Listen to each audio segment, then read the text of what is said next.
بسم اللہ الرحمن الرحیم. السلام علیکم dear students of class 3rd year. How are you?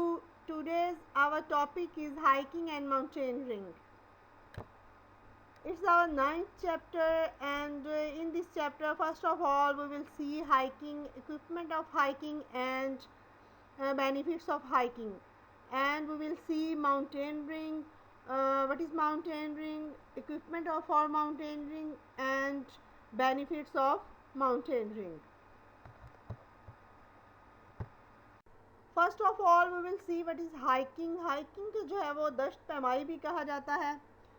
Dictionary میں لفظ ہائک سے مراد ہے پیدل چلنا، خصوصاً مضافات میں سفری تھیلے کے ساتھ لمبی سیر کرنا، لمبے پیدل سفر پر جانے کا مشغلہ وغیرہ وغیرہ. یہ ساری چیزیں جو ہے وہ ہائکنگ کے زمرے میں آتی ہیں.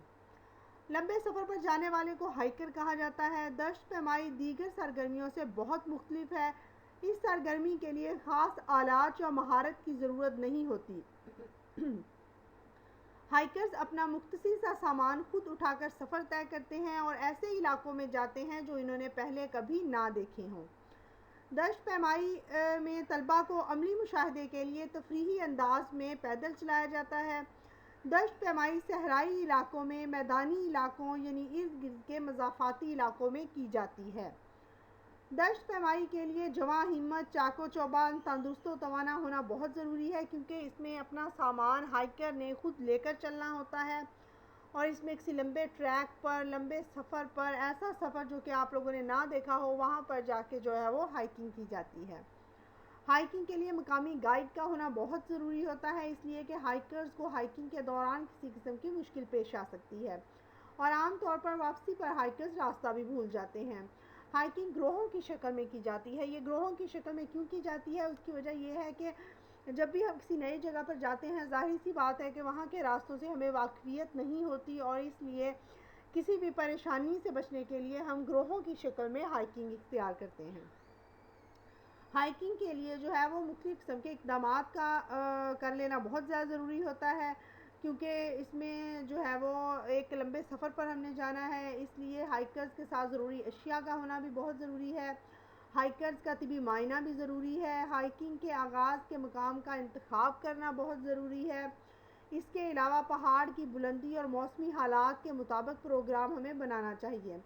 چوٹی تک پہنچنے کے لیے راستے میں بنائے جانے والے کیمپ کو چیک کرنا ضروری ہوتا ہے اور ہر ہائکر کو ہدایات فراہم کرنا بھی ضروری ہوتا ہے. عمر اور جنس کے لحاظ سے ہائکنگ کا فاصلہ مقرر کیا جاتا ہے. ضرورت کی اشیاء ہمراہ ہوتی ہیں. مقامی گائیڈ کی شرکت کو جو ہے وہ یقینی بنایا جاتا ہے. ٹھیک ہو گیا. اب ہم دیکھتے ہیں کہ اکوپمنٹ فار ہائکنگ، یعنی کہ ہائکنگ کے لیے کون کون سا سامان جو ہے وہ ساتھ رکھنا ضروری ہوتا ہے. ہائکنگ کے دوران ہمیں سفری خیمہ لازمی ساتھ رکھنا چاہیے. اس کے علاوہ چلنے کی چھڑی ہونی چاہیے تاکہ اونچا نیچا راستہ ہو تو ہم چھڑی کی مدد سے جو ہے وہ اپنا سفر طے کر سکیں، یا راستے میں کوئی جھاڑیاں ہیں یا کوئی ایسی چیز ہے جو خطرناک دکھائی دے رہی ہے تو اسے چھڑی کی مدد سے ہلا کے دیکھا جا سکے اور اسے سائڈ پہ کیا جا سکے. اس کے علاوہ ہوا بھرنے والے گدے اور چٹائیاں لازمی ہونی چاہیے. یہ ہوا بھرنے والے گدے اور چٹائیاں اس لیے کہا گیا ہے کیونکہ آپ لوگ سفر پہ جب ہوتے ہیں تو کوشش یہ کی جاتی ہے کہ سامان کم سے کم ہو، اور سفر کو بھی آپ لوگ تبھی انجوائے کر سکتے ہیں جب آپ لوگوں کے پاس سامان کم سے کم ہوگا. وزن نہیں ہوگا تو آپ سفر آسانی سے کر سکیں گے. چونکہ دوسرے گدے تلائیوں وغیرہ کا وزن بہت زیادہ ہوتا ہے، اس وجہ سے ہوا جو ہے وہ بھرنے والے گدے اور چٹائیاں ساتھ رکھی جائیں. ٹارچ لازمی ہونی چاہیے تاکہ کسی وقت رات پڑ جائے یا کہیں پہ اندھیرا چھایا ہوا ہو تو ٹارچ کا استعمال کر کے آپ لوگ اس کی مدد لے سکیں. چاقو اور کلہاڑی کا ہونا بہت ضروری ہے. تھرموس کا ہونا بہت ضروری ہے. فرسٹ ایڈ باکس کا ہونا نہایت ضروری ہے. راستے میں کسی کو کوئی مشکل درپیش آ جاتی ہے تو وہ اس باکس سے مطلوبہ سامان نکال کر اپنی مدد آپ کے تحت علاج کیا جا سکے. اور اس کے علاوہ جوگرز آپ لوگوں کے پاس ہونے ضروری ہیں. نقشے کا آپ لوگوں کے پاس ہونا بہت زیادہ ضروری ہے. ہائکنگ کے دوران کھانے پینے کی اشیاء ہونی چاہیے. ضرورت کے مطابق پانی کی بوتل ہونی چاہیے اور ایک عدد ٹیپ ریکارڈر لازمی ہونا چاہیے تاکہ آپ لوگ وہاں کی چیزوں کو جو ہے وہ ریکارڈ کر سکیں. ٹھیک ہو گیا. یہ سب سامان جو ہے وہ ساتھ رکھنا ضروری ہوتا ہے. اس کے علاوہ آپ لوگ ہائکنگ کے دوران یا ہائکنگ پہ جانے سے پہلے آپ لوگ دیکھ سکتے ہیں کہ آپ لوگوں کو کون کون سے سامان کی مزید ضرورت ہے، لیکن اتنا سامان رکھا جائے ساتھ جتنا کہ آپ لوگ اٹھا سکیں وزن. اس کے علاوہ ہم دیکھتے ہیں کہ انسٹرکشنز فار ہائکنگ، یعنی کہ ہائکنگ کے لیے احتیاطیں کیا کیا ہونی چاہیے، ہدایات کیا کیا ہوتی ہیں. ماچس کی تیلی جلا کر ادھر ادھر نہ پھینکی جائے. سب سے پہلی بات یہ ہے کیونکہ کسی وقت کہیں بھی کسی بھی جگہ پر آگ لگنے کا خدشہ ہوتا ہے، اور بعض اوقات ہائکنگ کے دوران پہاڑوں پر یا جنگلات میں آپ اگر کہیں پہ نکلے ہوئے ہیں تو وہاں پہ جنگل نما پہاڑیاں ہیں تو وہ بہت زیادہ ڈرائی ہوتی ہیں، اور آپ کی ذرا سی کسی بھی آگ کی چنگاری سے وہ پورے وہاں پہ آگ لگنے کا خدشہ ہوتا ہے. پہاڑوں پر چڑھتے ہوئے پہلے ایڑی جو ہے وہ ٹکائیں، اترتے ہوئے پاؤں یا پنجہ ٹکائیں، کیونکہ اترتے ہوئے بہت تیزی کے ساتھ ایسے سپیڈ کے ساتھ آپ لوگ اتر رہے ہوتے ہیں جیسے کوئی دھکا دے رہا ہوتا ہے، تو اپنے آپ کو کنٹرول کرنا بہت مشکل ہوتا ہے. تو پنجے کا استعمال کرتے ہوئے آپ اتریں. آرام کے اوقات میں آرام ضروری کریں. غیر متوقع حالات میں گھبرانے کے بجائے عقل اور تجربے سے کام لینے کی کوشش کریں. پہاڑوں پر چڑھتے ہوئے جنگلی پھلوں پھولوں کو ہاتھ نہ لگائیں اور نہ ہی انہیں کھائیں. اس کی وجہ یہ ہے کہ جنگلی پھل جو ہیں وہ بہت زہریلے ہوتے ہیں اور یہ بہت صحت کے لیے بعض نقصان دہ ہوتے ہیں. ویسے بھی آپ لوگوں کو اویئرنیس نہیں ہوتی کہ وہاں پر موجود جو پھل ہیں وہ کس حد تک خطرناک ہیں، تو اس لیے آپ لوگوں کو اس سے دور رہنا چاہیے. کسی بھی پتھر یا چٹان کو نیچے کی جانب مت سرکائیں. زیادہ برف باری کی صورت میں ہائکنگ مت کریں. برف کا پانی مت پئیں ٹھنڈا، کیونکہ آپ لوگ ایک طرف ہائکنگ کر رہے ہیں، باڈی جو ہے وہ وارم اپ ہوئی ہوتی ہے، دوسری طرف اگر آپ یک ٹھنڈے پانی سے نہا لیتے ہیں یا آپ جو ہے وہ ٹھنڈا پانی پی لیتے ہیں تو اس سے جو ہے وہ بہت خطرے کا وہ باعث آپ لوگوں کے لیے ہو سکتا ہے. اب ہم دیکھتے ہیں benefits and objectives of hiking, یعنی کہ ہائکنگ کے فوائد اور مقاصد کیا کیا ہیں. اس میں سب سے پہلے ہے ہمارے پاس ریسٹورنگ ہیلتھ، یعنی کہ صحت کی بحالی. ہائکنگ سے انسانی جسم کے ہر عضو کی ورزش ہو جاتی ہے، صاف ستھری اور تازہ ہوا میسر آتی ہے. ہائکنگ سے خون میں کولیسٹرول کی مقدار کم ہو جاتی ہے. فاضل توانائی مثبت طور پر استعمال ہو جاتی ہے، جسم سے فاسد مادے خارج ہو جاتے ہیں. سیکنڈ نمبر پر ہے ہیونگ ریکریشن، یعنی کہ ہیونگ ریکریشن یا ہیونگ فن کہہ سکتے ہیں، تفریح حاصل کرنا کہہ سکتے ہیں. ہائکنگ تھکا دینے والی ایک بہترین تفریحی سرگرمی ہے. میں نے تھکا دینے والی سرگرمی اس لیے کہا ہے کیونکہ ہائکنگ پہ جب آپ لوگ جائیں تو کافی تھکاوٹ محسوس ہو جاتی ہے انسان کو، لیکن اس کے ساتھ ساتھ انسان اپنے آپ کو جو ہے وہ فریش بھی محسوس کر رہا ہوتا ہے.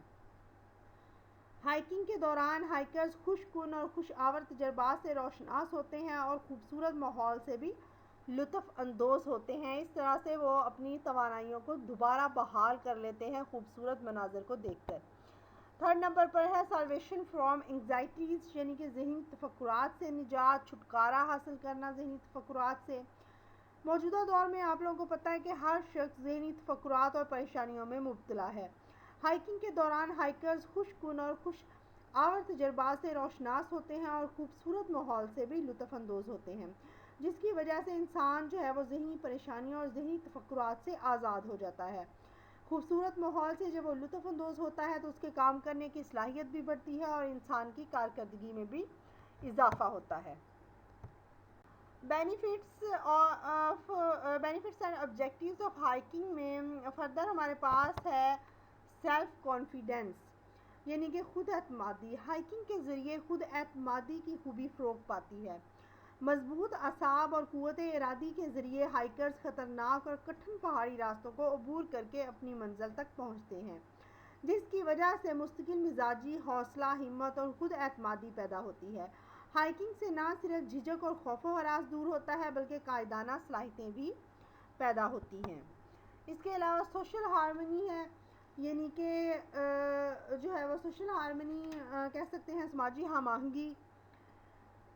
سماجی ہم آہنگی جو ہے وہ ہائکنگ کے ذریعے باہمی میل جول، پیار، محبت، اخوت کے جذبات اور ایک دوسرے کے ساتھ قریبی تعلقات جو ہے وہ ڈیولپ ہوتے ہیں، جس سے سماجی زندگی میں بہتری آتی ہے. آپ لوگ ہائکنگ کے دوران جیسے ہی کوئی چھوٹا سا کیمپ لگا کے سارے اس کیمپ کے اندر ایک گھر کی طرح رہ رہے ہوتے ہیں، ایک فیملی کی طرح اپنی چیزیں شیئر کرتے ہیں، اپنی جو ہے وہ تفریحات، اپنی ایکٹیویٹیز شیئر کرتے ہیں، تو اس سے جو ہے وہ سماجی ہم آہنگی پیدا ہوتی ہے اور آپس کے تعلقات جو ہے وہ مزید بہتر ہو جاتے ہیں۔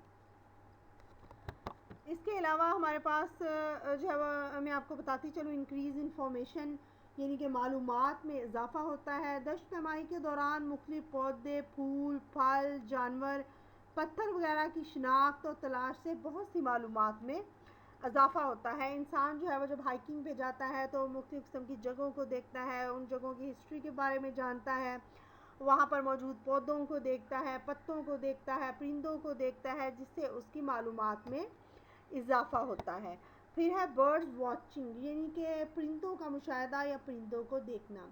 دشت پیمائی سے پرندوں کی عادات، ان کی نقل مکانی، گھونسلے اور گھونسلوں کا انداز، شکار اور شکار کرنے کی عادات کا بخوبی مشاہدہ کیا جا سکتا ہے۔ ٹھیک ہو گیا۔ اب ہے ہمارے پاس ماؤنٹینرنگ۔ اب ہم دیکھتے ہیں واٹ از ماؤنٹینرنگ کہ ماؤنٹینرنگ کیا ہے۔ تو جس طرح سے میں نے آپ لوگوں کو دشت اور ہائکنگ کے بارے میں بتایا ہے، ماؤنٹینرنگ بھی اسی طرح سے جو ہے وہ ایک مشکل پسندی والی مہم ہے، جس کو عام زبان میں پہاڑوں پر چڑھنا کہا جاتا ہے۔ یہ ایک ایسی سرگرمی ہے جس سے انسان پہاڑوں کی بلند و بالا چوٹیوں کو سر کرنے کے لیے جدید ترین طریقے اپناتے ہوئے چوٹیوں تک جا پہنچتا ہے اور ایسے ذہنی سکون سے سرشار ہوتا ہے جو محتاج بیاں ہے۔ پہاڑوں پر چڑھنا دوسرے کھیلوں کی طرح ایک کھیل ہے۔ اس کھیل کے لیے جواں ہمت، چاق و چوبند اور تندرست و توانا ہونا بہت ضروری ہے۔ کوہ پیمائی کے دوران اونچی نیچی جو ہے وہ چٹانوں پر چڑھا جاتا ہے، بعض اوقات برف کے تودوں پر قدم جمانے پڑتے ہیں۔ کوہ پیمائی کے دوران اپنی ضرورت کا سامان خود ہی اٹھانا پڑتا ہے، جیسا کہ میں نے آپ کو دشت پیمائی یا ہائکنگ میں بتایا تھا۔ جس طرح سے ہائکنگ میں لمبے سفر پر جاتے ہوئے آپ اپنا سامان خود اپنے پاس رکھتے ہیں، اسی طرح سے ماؤنٹینرنگ کرتے ہوئے یا جو ہے وہ کوہ پیمائی کرتے ہوئے بھی آپ لوگوں کو اپنا سامان خود ساتھ اٹھانا پڑتا ہے۔ یہ بھی گروہوں کی شکل میں کی جاتی ہے۔ اس گروہ میں 3 سے 7 لوگ شامل ہوتے ہیں۔ کوہ پیمائی کے لیے بہت سی چیزوں میں مہارت ضروری ہے، جو کہ میں آپ کو بتاتی چلوں یہاں پر۔ اس میں جغرافیائی نقشوں کو پڑھنے، میپ ریڈنگ کو سمجھنے کی صلاحیت کا ہونا بہت ضروری ہے۔ اس کے علاوہ جغرافیائی تبدیلیوں کا قبل از وقت اندازہ کرنے کی صلاحیت کا ہونا ضروری ہے۔ فاصلوں کو اندازے اور مشاہدے سے جانچنا ضروری ہے۔ منصوبہ بندی میں مہارت اور اس پر عمل کرنے کی صلاحیت ضروری ہے۔ کھانے پینے کے لیے غذائی اجزاء پر مبنی غذا کا انتخاب ضروری ہے۔ سخت اور برے حالات سے مقابلہ کرنے کی صلاحیت کا ہونا ضروری ہے۔ پہاڑ کی نوعیت کے اعتبار سے برف کی مقدار، جنگلوں میں درخت اور درختوں کی نوعیت سے واقفیت کا ہونا بہت ضروری ہے۔ ٹھیک ہو گیا۔ اس کے علاوہ اکوپمنٹ فار ماؤنٹینرنگ ہے، یعنی کہ کوہ پیمائی کے لیے سامان کون کون سا ہے۔ تو اس میں بھی تقریباً جیسا کہ میں نے دشت پیمائی یا ہائکنگ میں بتایا ہے ویسا ہی ملتا جلتا سامان اس میں بھی جو ہے وہ رکھنا ضروری ہوتا ہے، جیسے کہ واٹر پروف خیمے کا ہونا ضروری ہے، چلنے کی چھڑی، کھردرے تلوے والے بوٹ تاکہ آپ لوگ ماؤنٹینرنگ کرتے ہوئے پھسل نہ جائیں، چاقو اور کلہاڑی، کھانے پینے کا سامان، ہوا بھرنے والے گدے اور چٹائیاں، ٹارچ، مگ، پلیٹ، تھرموس، عام استعمال کی دوائیاں یا فرسٹ ایڈ باکس کہہ لیں، تفریح اور ٹوائلٹ کا سامان، تھیلا جس میں بہت سی چیزیں بھری جا سکیں، رسے اور ہک کا ہونا بہت زیادہ اشد ضروری ہے، کیونکہ پہاڑوں پر چڑھتے ہوئے بعض اوقات اس طرح کی چٹانیں آتی ہیں کہ آپ لوگ چڑھ نہیں پاتے، تو ہک کی مدد سے، رسے کی مدد سے آپ لوگ جو ہے وہ چٹانوں پر چڑھتے ہیں۔ اس کے علاوہ آکسیجن کا سلنڈر ہونا بہت زیادہ ضروری ہے، کیونکہ جیسے جیسے آپ لوگ زیادہ اونچائی پر جاتے ہیں آکسیجن کی کمی واقع ہوتی جاتی ہے اور بعض لوگوں کو سانس لینے میں دقت پیش آنا شروع ہو جاتی ہے، اس لیے آکسیجن سے بھرا ایک سلنڈر ساتھ رکھنا بھی بہت ضروری ہے۔ موسمی حالات سے محفوظ رہنے کے لیے کوہ پیمائی کا مخصوص لباس کا ہونا ضروری ہے۔ رستے سے لٹکنے کے لیے مخصوص بیلٹ وغیرہ، ابتدائی طبی امداد کا سامان، ڈائری اور بال پوائنٹ، اینک، دھوپ سے بچاؤ کی کریم، یہ تمام چیزیں جو ہے وہ کوہ پیمائی کے دوران رکھنی اپنے ساتھ بہت ضروری ہیں۔ یہ میں آپ لوگوں کو بتا رہی ہوں، اگر آپ لوگوں میں سے کوئی بھی ماؤنٹینرنگ کے لیے جائے تو وہ اس ویڈیو سے، وہ اس لیکچر سے استفادہ حاصل کر سکتا ہے، وہ اپنا یہ سامان اپنے ساتھ لازمی لے کر جائے۔ اب ہے انسٹرکشنز فار ماؤنٹینرنگ، یعنی کہ ماؤنٹینرنگ کے لیے ہدایات۔ تو اس کی بھی سیم وہی ہدایات ہیں جو میں نے دشت پیمائی میں بتائی ہیں کہ ماچس کی تیلی جلا کر ادھر ادھر نہ پھینکی جائے، پاؤں لٹکانے سے پہلے چٹان کی سختی اور وزن سہارنے کی صلاحیت کا جانچنا ضروری ہے۔ چڑھتے ہوئے پہلے ایڑی ٹکائیں، اترتے وقت پاؤں کا پنجہ ٹکائیں، جرابیں اور بنیان ضرور تبدیل کریں، آرام کے اوقات میں ضرور آرام کریں۔ پہاڑوں پر چڑھتے ہوئے جنگلی پھلوں، پھولوں، ان چیزوں کو ہاتھ نہ لگائیں اور ان چیزوں کو کھانے سے، پھلوں کو کھانے سے گریز کریں۔ اپنے وہ جسم کے کپڑے اتار کر جسم کو ٹھنڈا کرنے کی کوشش نہ کریں، بلکہ ہر حالت میں گرم رکھیں، کیونکہ جیسے ہی آپ کا جسم گرم رہے گا تو وہ موسم کے مطابق اور ماؤنٹینرنگ کے لیے بہت زیادہ یوزفل ہوگا، بہت مفید ہوگا، تو آپ لوگوں کو وہ بیمار نہیں کرے گا آپ کا جسم۔ اس کے علاوہ زیادہ برف باری کی صورت میں کوہ پیمائی کو سٹاپ کر دیں، کیمپ لگا کے رہائش اختیار کر لیں، روک لیں، اونچی چڑھائی تک جانے کے لیے کم بلندی تک جا کر تجربہ حاصل کریں اور پھر اونچی چڑھائی پر چڑھیں۔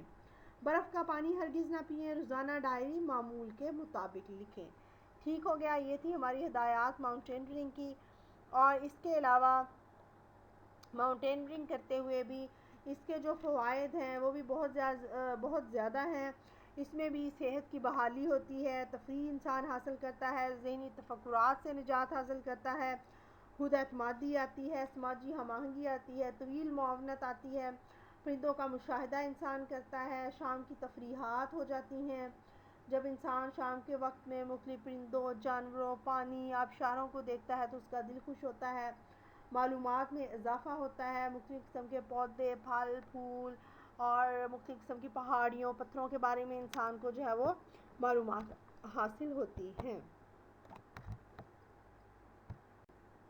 یہاں پر آج کا ہمارا لیکچر ختم ہوتا ہے، اور آج ہم لوگوں نے 2 ٹاپک پڑھے تھے، جس میں ہائکنگ اور ماؤنٹینرنگ تھا، دشت پیمائی اور کوہ پیمائی۔ یہ دونوں ہی ٹاپک بہت اہم ہیں، ان میں اکثر وہ شارٹ کویسچن بن کر آ جاتے ہیں، بعض اوقات لانگ بھی آ جاتے ہیں کہ دشت پیمائی پر نوٹ لکھیں یا کوہ پیمائی پر نوٹ لکھیں، لیکن شارٹ کویسچن زیادہ آ جاتے ہیں جس میں سامان پوچھ لیا جاتا ہے کہ دشت پیمائی کے دوران کون کون سا سامان ساتھ رکھنا ضروری ہے، یا کوہ پیمائی کے دوران کون کون سا سامان ساتھ رکھنا ضروری ہے۔